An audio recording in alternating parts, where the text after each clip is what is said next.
Hola hermanos, ¿cómo están? De nuevo en contacto para continuar estudiando la palabra del Señor a través de esta nueva modalidad, esta modalidad virtual. No es lo más cómodo, pero es lo que nos permite seguir en contacto y mantener nuestras actividades dentro de cierta normalidad y regularidad.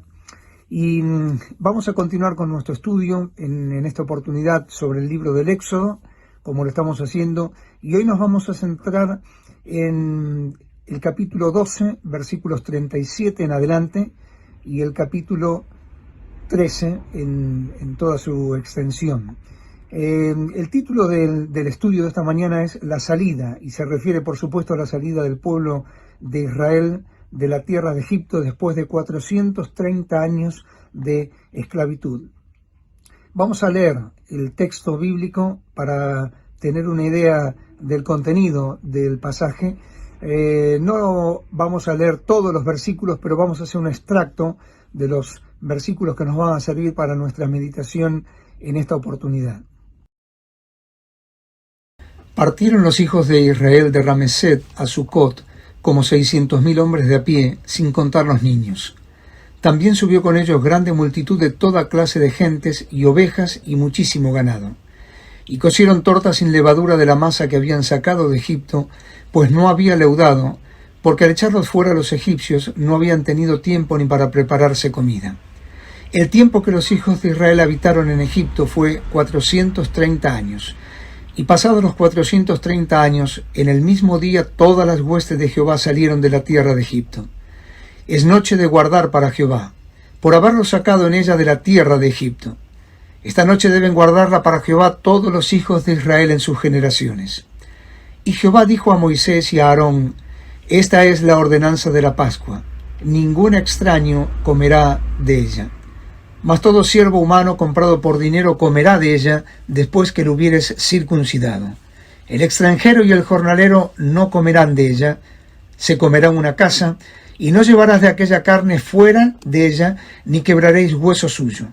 Toda la congregación de Israel lo hará. Mas si algún extranjero morare contigo, y quisiere celebrar la Pascua para Jehová, séale circuncidado todo varón, y entonces la celebrará. Y será como uno de vuestra nación, pero ningún incircunciso comerá de ella. La misma ley será para el natural y para el extranjero que habitare entre vosotros. Así lo hicieron todos los hijos de Israel, como mandó Jehová a Moisés y a Aarón, así lo hicieron. Y en aquel mismo día sacó Jehová a los hijos de Israel de la tierra de Egipto por sus ejércitos. Y luego que Faraón dejó ir al pueblo, Dios no los llevó por el camino de la tierra de los filisteos que estaba cerca, porque dijo Dios, para que no se arrepiente el pueblo cuando vea la guerra y se vuelva a Egipto. Mas hizo Dios que el pueblo rodease por el camino del desierto del Mar Rojo, y subieron los hijos de Israel de Egipto armados. Tomó también consigo Moisés los huesos de José, el cual había juramentado a los hijos de Israel, diciendo: Dios ciertamente os visitará, y haréis subir mis huesos de aquí con vosotros. Y partieron de Sucot, y acamparon en Etam, a la entrada del desierto. Y Jehová iba delante de ellos de día en una columna de nube para guiarlos por el camino, y de noche en una columna de fuego para alumbrarles, a fin de que anduviesen de día y de noche. Nunca se apartó de delante del pueblo la columna de nube de día, ni de noche la columna de fuego. Ustedes están viendo ahí en pantalla lo que se supone para los geógrafos bíblicos, los historiadores bíblicos, debió ser la salida del pueblo de Israel, desde la parte norte de Egipto, allí en la región de Ramesés, hasta lo que es el valle de Tan. Se supone que esa sería la historia, el contenido de los capítulos 12 y 13 del libro del Éxodo. Ahora, cuando Dios saca a su pueblo, no lo saca, le da la libertad y listo, ya está. Lo saca con algunas responsabilidades y algunas demandas que Dios está pidiéndole a su pueblo. Uno lo puede encontrar allí en la lectura bíblica, que les invito a que ustedes puedan hacerlo con un poco más de detenimiento y en toda la extensión de la lectura, para tener una idea mucho más completa, mucho más acabada de lo que es lo que Dios está pidiéndole a su pueblo. Y me parece que podemos encontrar 4 demandas que Dios da para su pueblo cuando lo saca de Egipto. 4 demandas que siguen siendo vigentes, que siguen siendo permanentes para el pueblo de Dios en todas las épocas. Déjenme junto a ustedes compartirlas y ver apenas una sencilla aplicación de cada una de ellas. En primer lugar, que el pueblo redimido, Israel era un pueblo redimido, y el pueblo redimido tiene que aprender que es propiedad de su Redentor. En segundo lugar, el pueblo redimido tiene que aprender que tiene que ser agradecido con su Redentor. En tercer lugar, el pueblo redimido tiene que aprender a vivir en santidad para su Redentor. Y en cuarto lugar, el pueblo redimido tiene que saber confiar, depender en su Redentor, de su Redentor. ¿Por qué decimos esto? En primer lugar, porque el pueblo redimido tiene que aprender que es propiedad de su Redentor. Israel no fue liberado por su capacidad, por su inteligencia, por su conocimiento, por sus habilidades, por sus estrategias, por sus contactos, por sus influencias. Fue liberado porque Dios obró en favor de ellos, porque Dios actuó en favor de ellos, produciendo una liberación extraordinaria, impecable, diríamos. Y entonces el pueblo tenía que aprender que así como Dios les había liberado y era su Redentor, tenían que saber que eran propiedad de ese Redentor. Eran el pueblo de Dios y Dios era el Dios de ese pueblo. Y ellos tenían que aprender que un pueblo redimido es un pueblo que es propiedad de su Redentor. En segundo lugar, un pueblo redimido tenía que aprender a ser agradecido para con su Redentor. ¿Por qué? Porque para ellos se levantó el memorial de la Pascua, para que recordaran ese evento, para que lo tuvieran presente, para que siempre recordaran que la liberación de Dios había sido una liberación milagrosa, porque Dios había intervenido. No podían salir de esa condición, de esa situación, si Dios no intervenía, no aparecía en escena para producir esa libertad. Atrás quedaban años, siglos, para el pueblo de Israel de enojos, de fastidios, de quejas. Lo registra el libro de Éxodo, parte del libro de Números, el libro de Deuteronomio. El pueblo de Israel era un pueblo que se quejaba, permanentemente se quejaba. No estaba de acuerdo, estaba fastidioso con la forma en la cual Dios estaba permitiendo que ellos vivieran. Llegó el momento en el cual Dios los libera, y entonces Dios les está diciendo: tienes que ser agradecido. Y vas a recordarte esta liberación a perpetuidad. Generación tras generación vas a tener en cuenta esto para que puedas ser agradecido a tu Redentor.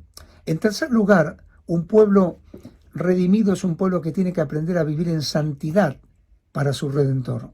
¿Por qué? Porque el pueblo de Israel no podía tomar las formas, las costumbres, las normas, los principios, el modus vivendum de los pueblos que estaban allí junto a ellos en toda aquella región. El pueblo de Israel tenía que aprender a vivir en santidad porque Dios era su Redentor, su dueño, porque tenían que vivir en gratitud por lo que Él había hecho y porque tenían que vivir santamente. Dios les había dicho: sean santos porque yo soy santo. Y en virtud de este pedido, de esta demanda, es que el pueblo tenía que aprender a vivir en santidad para su Redentor. En cuarto lugar, el pueblo redimido tenía que aprender a confiar en su Redentor. ¿Por qué confiar? Porque lo que iba a venir ahora, en este periplo del desierto, no iba a ser una experiencia fácil.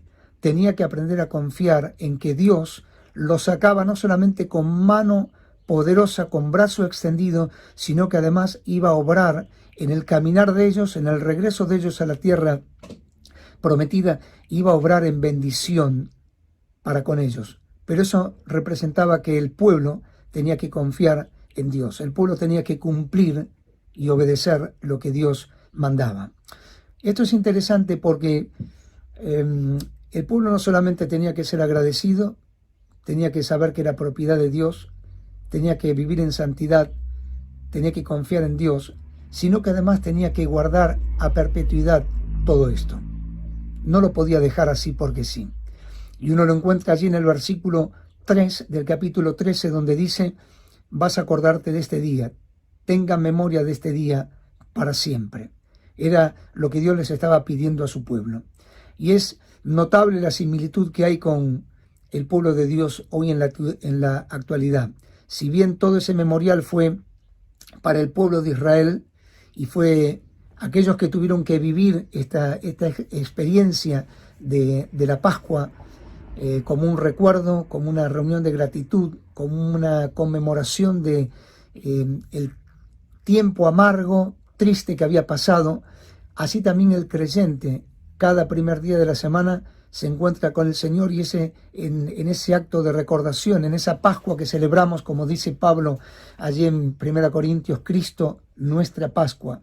Celebramos y recordamos con gratitud, con agradecimiento, con el valor de la sustitución del Señor, con devoción, con admiración, lo que el Señor es para cada creyente, y lo recordamos permanentemente.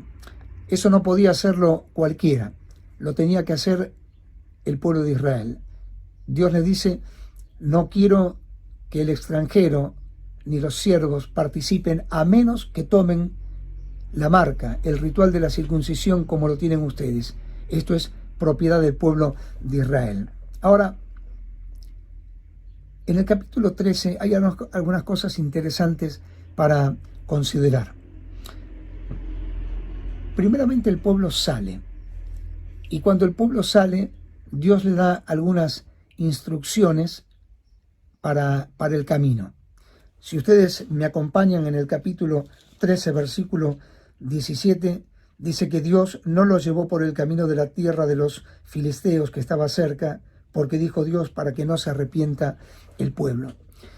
Hubiera sido mucho más fácil para el pueblo salir por el camino, en la ruta que atravesaba la región de Filistea y llegar a la tierra prometida. Sin embargo, Dios no los llevó por ahí. Los hizo ir todo por abajo, por toda la península del Sinaí. ¿Por qué? Porque allí el pueblo iba a pasar alrededor de 40 años. Allí tenían que aprender muchos de los estatutos, de los principios, de las normas, de los reglamentos, de los mandamientos de Dios. Allí tenían que aprender a ser humildes. Allí tenían que aprender a depender de Dios, porque no podían hacerlo de otra manera. Y allí, tristemente, iban a quedar aquellos que habían salido con la queja, con el enojo y con el fastidio de la tierra de Egipto. Es notable que Dios, dice la Biblia, no los llevó por el camino. Tampoco les dijo por dónde los iba a llevar. A veces nosotros pensamos que hay caminos en la vida que son los caminos que tenemos que transitar. Sin embargo, Dios nos pone otros caminos. A veces queremos elegir caminos cortos y Dios nos lleva por los caminos más largos. Pero Dios tiene un propósito cuando saca a su pueblo, y el propósito era que no se desanimaran. Si pasaban por la región de los filisteos, allí iban a tener seguramente combate, y los filisteos, según dice la historia, eran extremos guerreros, guerreros muy capaces, hombres preparados para el combate, para la lucha, e Israel no estaba preparado para eso. Y Dios, a fin de que el pueblo no se debilitara, no se angustiara, lo lleva por todo un periplo mucho más largo, porque Dios sabe lo que hace. Hay una canción preciosa que dice: sendas Dios hará donde piensas que no hay. Él obra de maneras que no podemos entender, que no podemos comprender. Dios siempre abre sendas en el medio del desierto. Dios nunca está actuando fuera de sus propósitos. A veces Dios no dice por dónde nos lleva, pero tenemos que aprender que el camino de Dios es el camino más seguro para cada uno de nosotros. Si en estos momentos te parece que el camino de tu vida o el camino de nuestra vida puede estar atravesando un camino de dificultad, de guerra, de conflicto, de peligro, tenemos que estar tranquilos y tenemos que saber que es el camino que el Señor nos ha puesto delante y confiar en Él aún cuando no entendamos sus propósitos. En segundo lugar, el versículo 19 de este capítulo 13 les recordó las obligaciones que tenían. Habían pasado 430 años y había que cumplir una palabra. Y la palabra que había que cumplir era que los huesos de José tenían que volver. José les había dicho, Génesis 50, 49, 50, yo sé que van a volver. Dios les va a llevar de nuevo a la tierra. Quiero que se acuerden de llevar mis huesos para estar allí en la tierra. Habían pasado 430 años. Seguramente la gran mayoría del pueblo de Israel tal vez no lo tendría presente, pero Dios estuvo dejando en la memoria de hombres y mujeres que traspasaran este principio de honrar la palabra. Dios había obrado en la liberación de su pueblo. José, 430 años antes, estaba seguro de que Dios los iba a llevar. Y solamente lo que tenía que hacer el pueblo era honrar esa palabra. Dios no se olvida de sus hijos. Puede pasar mucho tiempo.